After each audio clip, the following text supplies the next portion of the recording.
জন সংসার দুঃখার্তা গীতা জ্ঞানম সমালভেত পিত্য়া গীতামৃতম লোকে লব্ধা ভক্তিম সুখিং ভাবেত। এই দুঃখময় সংসারে একমাত্র সাহারা হচ্ছেন গীতা জ্ঞান, গীতা অমৃত। আজকের আলোচনা ৭৩তম শ্লোক। হত বা প্রাপ্স্যসি স্বর্গম জিত্যা বা ভক্ষসে মহিম তস্মাৎ উত্তিষ্ঠ কৌন্তেয় যুদ্ধায় কৃতনিশ্চয়। হত বা প্রাপ্স্যসি স্বর্গম জিত্যা বা ভক্ষসে মহিম তস্মাৎ উদ্দিষ্ট কৌন্তেয় যুদ্ধায় কৃতনিশ্চয়।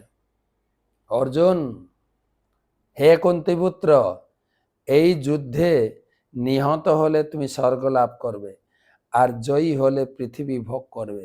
অতএব যুদ্ধের জন্য দৃঢ় সংকল্প। ভগবান এবারে ক্লিয়ার বললেন তোমার কি লাভ হবে না, যদি তুমি হেরে যাও স্বর্গ লাভ হবে, কারণ তুমি যুদ্ধ করেছ, কর্ম করেছ। এই যুদ্ধে এখানে মারা গেলে সরাসরি স্বর্গে যাবে। আর যদি জিতে যাও গদি পাবে, রাজা হবে, কেন রাজ্য সিংহাসন নিয়ে লড়াই এখানে। তো কোনো দিকে তোমার লস নেই, কিন্তু তুমি যদি যুদ্ধ না করো বিশাল লস হয়ে যাবে। গতকালকে শ্লোকে বলেছি, একে তো লোকে নিন্দা করবে, আর এই নিন্দা সহ্য করা মৃত্যু তুল্য হয়ে যাবে। গতকালকে বলেছিলাম একটা কাহিনী শোনাবো। যুদ্ধের শেষে কুরুক্ষেত্রের মাঠে দুর্যোধনকে খুঁজে পাওয়া যাচ্ছে না, গায়েব।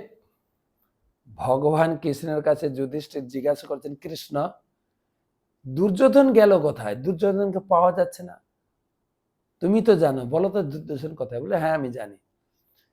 বলছে আমাকে ভীমকে দেন, আমরা দুজন মিলে দুর্যোধনকে খুঁজি। ভীমকে নিয়ে গেছেন, সামন্তপচ্চ তীর্থে বসেছেন। ভীমকে বলছেন তুমি স্নান করো, পবিত্র হয়ে আচমন করো, তিলক করো, বসো। আমি যা যা মন্ত্র বলবো তুমি রিপিট করবে, পুনরাবৃত্তি করবে। বলো কাপুরুষ, কাপুরুষ কোথাকার, ক্ষত্রিয় অধম। হ্যাঁ, যদি তোমার চিত্তে এত ভয়, কেন মাঠে এসছো? কৌরব বংশের কুলাঙ্গার কোথাকার। বলে জোরে জোরে বলো, আমি যা বলছি জোরে জোরে বলো। আসলে দুর্যোধন জলের নিচে লুকিয়েছিল, আর ভীমের মুখে এই নিন্দা শুনে বলে বুকের পাটটা থাকলে সামনে এসে লড়াই করো, ক্ষত্রিয় অধম কোথাকার। দুর্যোধন সে নিন্দা শুনে সহ্য না করতে পারে জল থেকে বেরিয়েছে।